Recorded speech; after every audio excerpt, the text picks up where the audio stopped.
Welcome to the Road to Innovation, powered by the Kleinert Foundation. On each episode, we delve into innovative solutions to society's most pressing issues like sex trafficking, homelessness, and poverty. We hope that with each conversation, you'll be inspired to take actionable steps towards social change. Here's your host, Hannah Rabelais from the Kleinert Foundation. Welcome back to the Road to Innovation podcast powered by the Kleinert Foundation. I am your host, Hannah Rabelais, and today we do not have enough time to get through this whole conversation. We are going to get deep today, and I'm just so excited to welcome our guest to you all. We have Aelicia Watson here from Redeemed Women based in Dallas, Texas. Welcome to the show. Thank you. So before we talk about your work that you're doing and at your nonprofit in South Dallas, I want to give you a chance to talk about who you are and how you started this journey. And you are an author. You are doing so much in the community. So I want you to share with our listeners who you are. So take it away. So much. So Hannah, thank you all for, first of all, having me. I really appreciate that. And so what I like to say is I'm a mother, I'm a wife, I'm a friend, I'm a sister, I'm an encourager, I'm an author, I'm an empowerment leader, but I like to call myself all things exuberance. I love that, yes. Because it means extra bubbly, I had to look it up. So that's kind of how I like to explain myself, but I'm a very extroverted person. I love people and I love hard. And I like to just say that it's my goal and my life's mission to do life with people, but more so that do life with people that don't always look like me. So that's who I am. What does that mean to you, doing life with people that don't look like you? What does that mean? Yeah, just like what we're doing here. We are not the same color. We do not come from the same backgrounds. We probably have not experienced the same experiences, but we both are women. And so we have that in common. That's our common denominator. But we have so many things that are not in common. And when you do life with people, you get to learn, but then you also get to just hear the stories to say, we really do have a lot in common. And we really are just alike in so many different ways. Finding that common denominator is really going to help heal communities and really break down some barriers. Because, we're more alike than different. Oh, yeah. And we forget that. So you are just such a great example of reminding our community that we all need each other to come around the same table to really work on these issues. It's called the body. So talk about your book. You're also an author. So you wrote a book, Anointed, a couple years ago. Talk about whatever you feel most comfortable sharing about your story. I would just love our listeners just to know you a little bit more and what you wrote in your book. Yeah, so Anointed is one of many books. The Lord told me 5 books. I'm on book 2 now. Oh, what? Oh, can't wait. Yes. Yay. Oh, my goodness. I can't drop the title yet. Okay, that's fine. No exclusive? No exclusive. Okay. No, but I am dropping book 2 in July. It's a book launch and birthday bash. My birthday's in July as well. Oh, so stay tuned. But book 1 is called Anointed, a survivor's story from unspeakable pain to undeniable joy. And this book is really like the soul of me. So it's a semi-autobiography. I talk about systems, generational poverty, what it looks to overcome that. I talk about white privilege and how that impacts the poor, impoverished community, but also how you can be a hand up ministry and not a hand out. But then I also talk about what it looks like to do life with others, period. Just life with others. A little bit about me is I'm 38 and I am a biological mother of 1, but I have 2 stepchildren and grandchildren with my now marriage. I grew up in all things poverty, absolute poverty. And so I've seen it all, girl. There is nothing that I have not seen. I've had cancer 3 times. Wow. I had bone cancer twice in my left leg. I had breast cancer in 2013. I had my daughter at 14 years old. I was raped several times, one by my father, somebody who said they loved me. I was raised in foster care, left by my mom. My mom has been on drugs, crack and heroin my whole life, still is, and she has AIDS. So I've just seen the You have had to overcome, reading and y'all, please read her book. It is not a quick read, but it's very short in the grand scheme. But I mean, I read it in a day, and when I first met you the first time, I was like, I feel like I know you. It's so weird. Like, after reading it, I'm like, I just wanted to give you I remember opening the door and just like, I just need to hug you. Like, I hope it's okay, because I love hugs. You just delve into so many interesting aspects and points of what it is like growing up in poverty. But can you talk about what is generational poverty for our listeners who don't understand what that term means? Yeah, so what I always love to is say, what is generational poverty? So I use my own life. I don't have to use other examples. I've walked through it. So for me, and I'm a hand girl. So for me, my great-grandmother, my grandmother, my mother, and me, we all had a baby up under the age of 16 years old. That is a glimpse of what generational poverty looks like. For me, my mother did not know to teach me about birth control or abstinence or STDs or just purity, period, right? Because she had a baby at 16. And so, I repeated that same thing. I remember getting pregnant on my first time having sex. I knew nothing about anything. I remember being pregnant and I didn't even know that I was pregnant. And so just walking kind of through that, but then also what it looks like to be the first to graduate high school. Again, great-grandmother, grandmother, mother, and me. And I'm the first one to graduate high school and go to college. And, I've never been on drugs, never been in jail. This is a lineage of what I've come through. And so for me, most people would say, man, I thought, even for my own self, I thought that I was going to be the next one up under the bridge and the next one trying to figure out how to make it. But you would hear me say, and you read this in my book, but God. But God. But God. Because it's only through Him that I'm able to smile, that I'm able to walk in victory, and that I'm able to overcome those cycles of generational poverty. And is it hard? Has it been hard? Absolutely. I'm not trying to sit up here and make it seem like it was easy, but I was determined. I had perseverance, and I kept the faith. And so that's what makes me the woman that I am right now. So you think about my daughter having a baby at 14 years old. I had my daughter in May. I turned 15 in July. Got my first job at Burger King, girl. And, my daughter, thinking about her now, she's 23. She's not a mother. She graduated top of her class, Skyline High School, magnet. Incredible. She went to El Centro Community College and has an associate's in arts. And now she's at UT Arlington. She's working for Chili's Corporation, been there almost 6 years, thriving, living on her own, living her best life. And so it can happen. And you've done it. And you've done, but it takes someone, and it takes, for your story, especially for most people, it takes God to intervene. How did you break that cycle? Is there a couple of things that are in your book that you can share with our listeners? Absolutely. The book has been out almost a little over 2.5 years now, so I can unfold it now, and hopefully listeners or viewers will go and purchase a copy, and they can buy it locally here in Dallas at Church of Incarnation's bookstore. Or I can ship it to them. But for me, it was that praying grandmother that I had. So I grew up Baptist in a Baptist family, and we went to church. For any of our Baptist listeners, we went to church Sunday, Monday, Wednesday, Thursday, Friday. All the days. And my grandmother was diehard Baptist, and she was a pillar of our community in West Dallas, because that's where I'm originally from, West Dallas. And my grandmother would say 2 things to me. She said, "Baby, you have got to learn how to forgive and forgive." And I was like, no, I am not forgiving somebody who raised me and who left me, and and these were people that said they loved me. I'm not forgiving. And so growing up a culture Christian, it was at a time of my life. I had divorced my first husband, high school sweetheart. I was married to him 10 years, and I went through domestic violence 5 years. And it was at that time where, I just went through a deep depression. It was just dark in my life. And I remember crying out and didn't understand why or who I was crying out to. And I remember the words that my grandmother had poured into me to forgive, and that I was beautiful and that I was going to be something. My grandmother died when I was 17 years old. I was a senior in high school. And I remember God just speaking to me saying, "Do you trust me now? And will you forgive?" And so I went through that journey. I went through counseling and just all the things that people rule out. I went through counseling, and I remember just saying, "Okay, Lord, I trust you. If this is what you want." And just started that healing journey, and just kind of just laying my life out there, which brought on writing the book, because I went through a lot of therapy.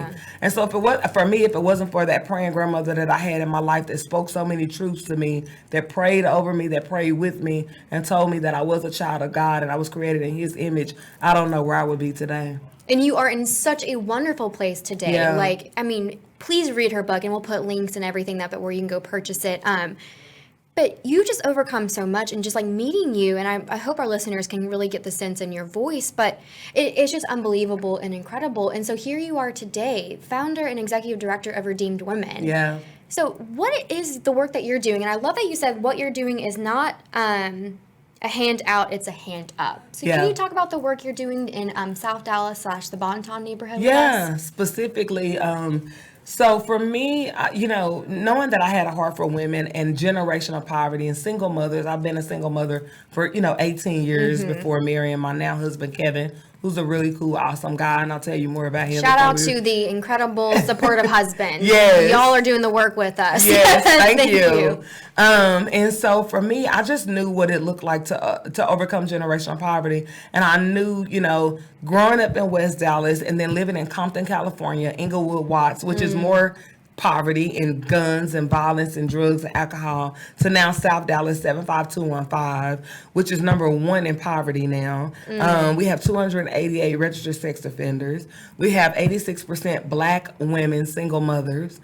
So for me, I live that. Wow. And so I could have got out. I went to school. I'm a very smart, bright young lady. But the Lord was saying to me, like, no, I called you here, and I need you to make an impact locally, boots on the ground, not from behind the walls, because I'm a voice, and I'm a voice for my community, and I'm a voice for women that in this community look just like me, the Black women, that walk the walk. And so for me, I just knew that I had to give back in some kind of way. So after volunteering a few years, I figured, I'm going to be living here. Me and Kevin, we decided to make South Dallas our home. We specifically live in the Bonton neighborhood. And so for people that don't know Bonton, because I always feel the need to explain, people think Bonton is this grand something. Bonton is a neighborhood. Bonton is a neighborhood inside of South Dallas. And for people that don't know about South Dallas, if you know the Fair Park or the State Fair, Texas area, that is South Dallas. We're a smaller neighborhood, just like Highland Park or University Park. Our neighborhood is called Bonton. But unlike Highland Park and University Park, our neighborhood is the hood. Yes. Our neighborhood lacks grocery stores, transportation, and we're a food desert. We're a laundromat desert. We have a lot of drugs and crime there. If you saw in the news, we've just had a couple of shootings just in December and January. And so we have a lot of things going on. But what I will tell you, unlike other neighborhoods, is we do also have a lot of family. Like, I know every one of my neighbors. I have keys to my neighbor's home. I don't have that. And I live in Rowlett. Exactly. And so, we don't drive up in the back of, to pull in the back of our garage and just go in the house. We get out, we talk, the kids come over, we play, we do life, and then you get to know people and what their needs are. And so for me, starting Redeemed Women is a 501c3 nonprofit. And we're actually getting ready to celebrate our 3rd birthday, April 9th. So I'm excited about that. Yay. Absolutely. That's incredible. Yeah, so absolutely. And so our mission is to transform women to lead independent lives by building relationships first and addressing the spiritual, physical, and vocational need. And you can only address those needs after you build a relationship. You can't show up and tell somebody how to live or what to do or how you can help them. And are you seeing that in the South Dallas neighborhood? I feel like there's a lot of people. White people flocking to South Dallas and saying, I have the solution, I'm going to help with poverty, and then they come in, they drop some stuff, and then they walk out. Exactly. And not really building the genuine relationship with the community. Not everyone. Yeah, not everyone. But there has been some hurt that has been done. And so, like, how can you as a community trust? And it takes someone from the actual community to do that. So I just love how your position in this community and how you've taken that calling and really have done some transformative work. But yes, please continue. I love how you interjected that. We're doing life together, right? And so I write a lot about that in my book. But two, I've lived this, and so it's easy for somebody to come in and say, "Oh, we know what you need." But if you've not lived this, then you're only talking about what I need, but you have not lived this. And so for me, I do see people that look like you, just being real, come in and say, oh, I want to put this down here. And especially if you make it to being on magazines and in articles and all of these things on TV shows, right? So people think the hype is really what it is. But what people fail to realize is if you're not in the nitty gritty of it, if you're not meeting the needs at 4 o'clock in the morning when a woman calls me that just got beat up, or when drug rehab opens at 6, but you got to be there at 4:30 in the morning. So we actually have to get out of our bed at 3:30 in the morning to get there on time, right? Or from 3 to 7 when the single mom is working, working, but she's on the bus line and her kids are getting molested because that's when predators are out from 3 to 7. Whereas in your neighborhood, you probably had Nana and grandmama and after school program and daycare to take care of the kids, or you don't have to ride the bus 2.5 hour just to go to the grocery store. To go to the grocery store, right? And so for me, being a black woman in my neighborhood, it's not even just about redeemed women. It's just the fact that I'm a black woman that is from this neighborhood. And so if you come in and if you teach me how to fish versus giving me the fish and coming up with all the assumptions, when you're gone, because you will be, when you're gone, I'll know how to do it long after you leave, and then I'll be able to show my neighbors. And that is what's not going on right now. And so we have this big wave of gentrification that's coming in, which in a sense can be great. I'm not saying that it cannot be great, but it's not great when you don't work with people that already has been living here. And when you're pushing the neighbors out. It's not great when I have to figure out how I'm going to eat. You know, I'm a working class, right? And I still struggle with buying meals and, you know, things like that. So, you know, and sometimes we take those things for granted when you can just walk out into your driveway and get in your car and go to work, where my neighbor right next door to me has to get up and go to the bus stop early in the morning or schedule a ride with me at night because the transportation services that we offer through Redeemed Women to say, hey, Chocolate, you know what? I need a ride in the morning. I need to go renew my driver's license and I need to get there because I want to keep my job. Yeah. And so it's, you know, one of the things about me is I'm very vocal, you know that. But I also feel like somebody has to be the one to bridge the gap. And I'm okay with that. But bridging the gap is a two-sided effort. It's not one-sided where you just show up, Hannah. It's, hey, I'm inviting Chocolate to the table. I'm giving her the opportunity to speak. And I'm actually going to listen to what she's saying to me. And keep her seat at the table. Yes. We need to take not the when extra I get step. mad. Yeah, exactly. And so we need to respect all positions. And I think it's so important that we need to empower people who've actually had the lived experience. Yeah. Because that's going to go further than anybody else. Yeah. I'm a true believer in that.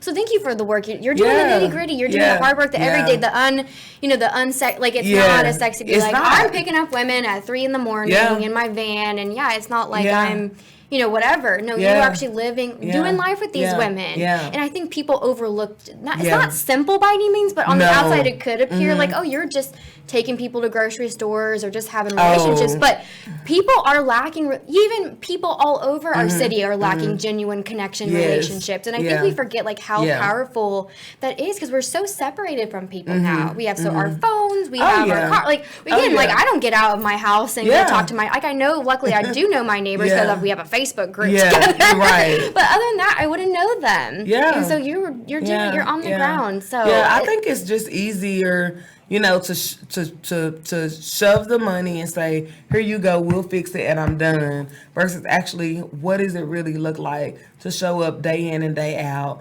to support an organization that is showing up day in and day out. And for me to say, Hannah, no, I know what's needed here. Can you just financially support this? Because I actually do know what's needed here. And I'm not going to let you get taken advantage of. And we're not going to get taken advantage of either. It has to be mutually beneficial and respectful. Exactly. How has been like donor education in a sense? Like how have you had to interact with donors and how has it been hard to do that? Has it been hard to get people to understand what you're doing and why there is that need that you have? Like has it been difficult? Absolutely. And I'm going to tell you why. You got a black girl from the hood, right?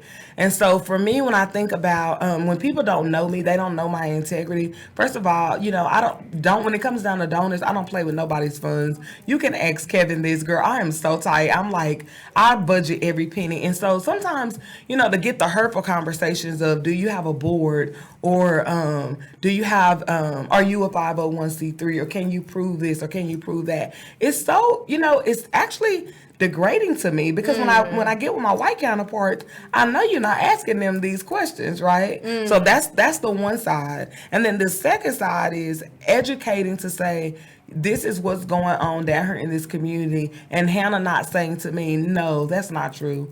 It is true. You get that a lot? Oh, I get that so very much. And for me, one of the things that I do love about the people that support Redeemed Women and support the vision and mission that I'm called to, I didn't just make this up. I didn't just roll out the bed and make this up. This is a calling on my life. God gave this to me. He said in Isaiah 61, the Spirit of the Sovereign Lord is upon me to preach the good news and bind up the brokenhearted. And that's what he's given me. And so when I get my friends and my partners that believe in this, I'm so grateful because they actually listen to me and they actually ask questions, and I'm able to answer them in love and truth and say, no, it's not like that here, and just be patient with me. It's not the most tangible, doesn't look pretty. You don't see somebody going out and thriving tomorrow. You have to walk through steps. It's a relationship, right? It takes time. It does. You know, just like courting, it takes time. You know, and so those people that believe in me, shout out to the people that support Redeemed Women. I love y'all. I really appreciate y'all. And I just want to make sure that I say that because I have some riders on my team. I have some riders that believe in me, and I have some riders that pray for me and support me and that love me and that says, hey, you know what, I know it's not going to happen overnight, but we're in this for the long haul. And, you know, I will say for the people that were temporarily, thank y'all too. Thank y'all too. It takes everybody. It takes everybody. It takes everybody. And sometimes people are not going to be fully bought into the lives of women being transformed. But I will tell you that in South Dallas, that's all who's in my community. It's just women. It's just women in Where that are the community. men? The men are, some of them are incarcerated. Some of them are struggling heavily from mental illness. See, another thing that's not talked about in the Black community is mental illness. Yeah. It's a real thing. Not that it's not in the white community. But therapy is more culturally, like, Yeah. again, like going to therapy is like, if you don't go to therapy, what are you Yeah, doing with your exactly. life? But like in another community, like, No. that's not talked Not about, or only- that's taboo almost. Yeah, and not only that, resources. It costs me yes, thank you. $125 to go to Yes. therapy a week. You know, I even have to pull back on going to therapy. So Shout out true. to my therapist that I see every week, and anybody that wants to support me going to therapy, write your check. It's needed. It is very much needed, and so sometimes the men are there, and sometimes they're just on the streets. They're selling their drugs because they're trying to make it. They're trying to buy diapers and milk for the babies and the kids. Now, And- I think a lot of people, especially if you're not from that community, you go in and you're like, oh, they're just, dope dealers or this. But no, they have this. Why are we not asking why are they doing this? Yes. No one ever wants to ask why. They just face value, oh, they're just a bad person. It's just like, no, everyone is struggling. Yeah. And people do it in different, try to do it different ways. But Yeah. I just want to make, because you've been talking about women and 80% women, and it's like, where are the men? Yeah. And, and they want to be there. And you got to look at when you do your history, Hannah. This goes back from a whole lineage of men getting executed and put out and cast out of the homes and slavery and like all the things, right? So it just dates back. And so it's so hard for me being a Black woman that is married to a strong Black man where you wouldn't normally see this in a community. And we're not culturally shacking. We're actually legally married. Like we have a marriage license and we honor our vows and we make a commitment to each other. And I didn't even see that with my own parents. Both my parents have been married 3 times, And so, for me, just even seeing that wasn't a good example. Yeah. So, yeah. What are other aspects of generational poverty that we don't talk about enough, or that we just kind of skim over or sugarcoat? Like, what are something that you want to share with our listeners that we don't talk about enough? Maybe we'll get a little uncomfortable right now. If you want. Hey, yeah, please I'm the share with girl. us. Like, for me, I think about just the raising of our kids, right? A lot of times our kids have so many resources in the white community that is not in the Black community to be able to go to college or after school program or tutoring if they're struggling in math and reading. I think about my a mentally challenged family that I work with in the neighborhood and how this young baby boy, he needs resources to just play therapy. Well, if you go, right up to North Dallas, you get play therapy all day long, and it's offered like standard. Like with your insurance, right? Right, exactly. You should do this. And so you think about that mindset of what I came from, and then now my child has to repeat the same cycle, and I'm stuck there because I feel like there's no hope. Right. But then also just the generational poverty on being hopeless. You know, oftentimes when you go through things in life, you just will sometimes become hopeless, and you just will feel like you have no way out, and you just will feel like you have nothing else, nobody in your corner, nobody to stand for you. You know, I think about a good friend of mine. I'll just will remain nameless for this, but a really good friend of mine who's also a mentor of mine now, because I believe in mentorship, came to me and she said to me, she said, Chocolate, because my friends call me Chocolate. And she says, Chocolate, she said, if you could do anything for yourself right now, what is it that you would want to do for you? You know, I had no idea. I couldn't even think. And then I thought about it. I said, man, I would really love to go to school because I'm a smart young lady, but I lack opportunity. And my lacking opportunity was the financial resources to pay for schooling. So she writes me a check and she says, I wanted to go to SMU to take these classes. And I think about that generational impact that now what I learned in taking these classes in 2 years of how I was able to now go back and teach some of these things to my daughter that's going to school for business and human resources right now. Well, because I had the opportunity to go to school. Exactly. Right? It's the lack of opportunity that we don't talk about enough. Yeah. That one education, giving funding to education changed your whole life. My whole in your entire family's life, Yes. in your community's life, the women that you are working with at Redeem. Like now they have that access to your knowledge because someone gave you that opportunity. Exactly. And there's just not, there is plenty of opportunities to go around, but we just don't give them in the right communities or the right people. Like we're just missing that. And I think that's, again, kind of to your point, like that's something that we don't talk about enough. It's like, just trusting people to know what's better. And like we just talked about this before we walked in here. Like just trusting people to know that they know what's best. Yeah, so like, I know what's best for me. I know what I need. You have the lived experience. And it takes you asking me. So, Chocolate, what do you need? It takes asking the right questions is something that we forget, like how powerful that is. And that's something I'm learning on this journey as well. But thank you. I mean, oh my God, we're almost out of time. But I just want to thank you for being innovative and being just kind of bold in your community. Again, we were kind of talking about like how hard it is to take money from some philanthropic entities. You know, you have the people from North Dallas coming to South Dallas. And I know you get a lot. We were just talking about like how much pressure you get from your own community, saying like, why are you doing it this way? But you are really breaking down barriers, and especially in race relations. Like you are really holistically healing Dallas, not just South Dallas. You're really bridging the gap, and that's so innovative. And I just want people to for you not to go unnoticed. And like how simple you're, and it's not simple, but you're doing the real nitty gritty. So thank you so much for the work you're doing, and you are restoring women's lives, and you're in. And I encourage people to join me in the fight. You know, for people that that maybe are asking questions, that are listening to this and want to know how to get involved, you know, look me up on Facebook or Instagram. You know, I tell people all the time. You can find me on Facebook at Redeemed Women Dallas, and Instagram as well. We also have some YouTube videos, Redeemed Women.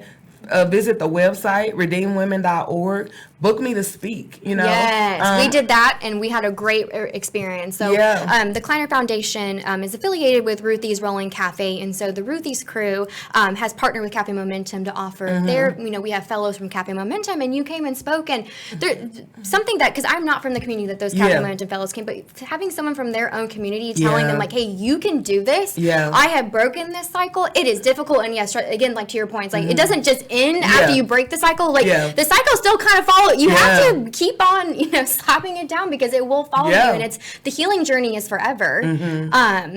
So just, I just am such a great experience booking you and having you as a speaker. You just bring such a different perspective that we're not listening to enough. But I think I really feel like Dallas, I think we are evolving. Dallas is being more innovative in that way, and I do think we are breaking down those barriers one person at a time. Is there any other resources? Because I know a big thing is like just people need to educate themselves on the, you know, the history of our community. Is there like a book or something? I mean, besides yours, please go read hers. Get mine. Is there any other resources or websites or anything that you follow that's really helped you kind of put all this in perspective? Absolutely. I really, really love When Helping Hurts. It's a book. I forget the author name right off the top of my head, but When Helping Hurts, you cannot miss it. Or Bridges Out of Poverty. Those are really two good books. Ruby Payne is Bridges Out of Poverty. But those are two good books outside of Anointed that will kind of really stir you. There's a lot of videos on poverty and generational poverty. And then again, I think just getting in front of somebody. So I always encourage booking me to speak. I do lunch and learns. You can come down to the neighborhood and kind of get a eye view of what's going on. Does not look like the neighborhood. There's no Starbucks. There's no Kroger. Yeah. You know, those kind of things. And so definitely that. But even if it's the one-on-one, like let's do coffee. Let's do a cocktail. Like whatever it is, you know. Just get out of your comfort zone. Get out of our comfort zone. And that's gonna take sacrifice, because oftentimes people are always saying, oh, I don't have time. You have to learn how to make time. And that's just it. And we are the body. And so for me, I'm the body. I'm the part of the body that is boots on the ground. Hannah's the part of the body that is using this resource to bring awareness. And somebody else is the part of the body that's going to be those check writers. And we need those too, so you can get those tax deductible donations, you know, bring those in. Everyone plays a part. If we all play our part, we all make the basket. We all, you know, get to the goal. And so those are resources that I encourage. And I always tell people too, if they have another podcast or something like that, you know, bring me on, because like, hey, here's the one friend that's saying I want to be invited and I want to bridge the gap. And not very many people want to do that. Not very many people. So yeah. Well, if you're that person, please reach out and let's continue this conversation, because it doesn't end here. No. This is, I mean, we were just tapping into this. But we'll also make sure and post about your book coming out in July, and we'll get some hype around that. So thank you. I just have enjoyed this conversation. This has been good. Just thank you so much for your leadership in our community. Thank you. And we'll have her website and all that posted for you all to go visit her. And just consider supporting her. So thank you so much for being on the show. And thank you to our listeners for getting uncomfortable with us and having these hard conversations, because without you all taking the time out of your day, out of your commute, you could be listening to so many other things and hearing us babbling on. I mean, it's important, but you know, we are competing. There's a lot happening in our world, and we just want to send out my gratitude to our listeners for being on this journey with us. This is our 11th episode, I think. So we're just getting started, and we're going to have you back on to continue this conversation. But again, to our listeners, we appreciate you and thank you so much, and have a wonderful day. Thank you for joining us on another episode of The Road to Innovation, powered by the Kleinert Foundation. If you'd like to learn more about today's social innovator, please visit kleinertfdn.org or the podcast website at theroadtoinnovation.com.